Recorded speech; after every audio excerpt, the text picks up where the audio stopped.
અમરેલી જિલ્લાના કુકાવાવના જીતુડી પ્રાથમિક શાળામાં સ્વાતંત્ર્ય પર્વની ઉજવણી કરાઈ હતી। અમરેલી જિલ્લાના કુકાવાવના જીતુડી પ્રાથમિક શાળામાં સ્વાતંત્રતા પર્વની ઉજવણી કરવામાં આવી છે। જીતુડી પ્રાથમિક શાળામાં રાષ્ટ્રગીત સાથે ગામના સરપંચ હિંમતભાઈ રામાણીના હસ્તે સલામી આપી ધ્વજવંદન કરવામાં આવ્યું છે। ધર્મ એજ ફાઉન્ડેશનના ભાવેશભાઈ બાલદા અને વિશાલભાઈ ઠુમર દ્વારા શાળાના બાળકોને શૈક્ષણિક કીટ આપી બાળકોને પ્રોત્સાહિત કરવામાં આવ્યા હતા। શાળા પરિવાર દ્વારા આભારની લાગણી વ્યક્ત કરવામાં આવી છે। 15મી ઓગસ્ટની ઉજવણી સમગ્ર ભારત દેશમાં થઈ રહી છે, ત્યારે જીતુડી પ્રાથમિક શાળાના આચાર્ય નિલેશભાઈ ઠુમર તેમજ શિક્ષકો અતુલભાઈ ઠક્કર, સંદીપભાઈ સતાણી તેમજ ભરતભાઈ ગોંડલિયા, દીપાબેન સોઢા, આરતીબેન ગજેરા દ્વારા 15મી ઓગસ્ટની શાળાના બાળકો દ્વારા સાંસ્કૃતિક કાર્યક્રમો કરી ભવ્ય ઉજવણી કરવામાં આવી હતી। 15મી ઓગસ્ટની ઉજવણીમાં ઉપસ્થિત જીતુડી ગામના સરપંચ હિંમતભાઈ રામાણી, ઉપસરપંચ કૈલાસબેન સુજિત્રા, ચીમનભાઈ સુજિત્રા તેમજ ગ્રામ પંચાયતની સમગ્ર ટીમ તેમજ એસએમસીના અધ્યક્ષ પ્રતાપભાઈ દાધલ તેમજ તેમની એસએમસીની ટીમ, ગ્રામજનો, શાળાના બાળકો, વિશાળ સંખ્યામાં બહેનો તેમજ વાલીઓ તેમજ સહિતના ઉપસ્થિત રહ્યા હતા અને ભવ્ય રીતે ઉજવણી કરાઈ હતી।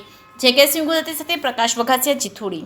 કુમાર આચાર્ય જીતુડી પ્રાથમિક શાળા આજે 79માં સ્વાતંત્ર્ય પર્વની ઉજવણી જીતુડી પ્રાથમિક શાળા ખાતે ભવ્ય રીતે ઉજવવામાં આવી।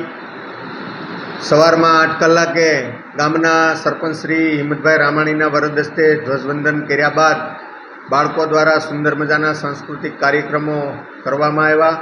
બહોળી સંખ્યામાં ગ્રામજનોની ખૂબ ઉપસ્થિતિ રહી અને આ ગામનું ગૌરવ એવી ક્રિષ્ના ડેર કે જેમણે સૌરાષ્ટ્ર યુનિવર્સિટીની અંદર હોકીમાં ગોલ્ડ મેડલ પ્રાપ્ત કરી અને ગામનું અને શાળાનું ગૌરવ વધારેલ એમનું એ દીકરીનું પણ અહીંયા સન્માન કરવામાં આવ્યું।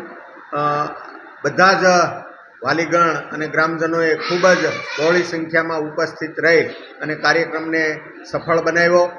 તમામ પધારેલા ગ્રામજનો, અમારા બાળકો, અમારા સ્ટાફ મિત્ર, મીડિયા સૌનો આ તકે ખૂબ ખૂબ આભાર। જય હિન્દ, જય ભારત, વંદે માતરમ।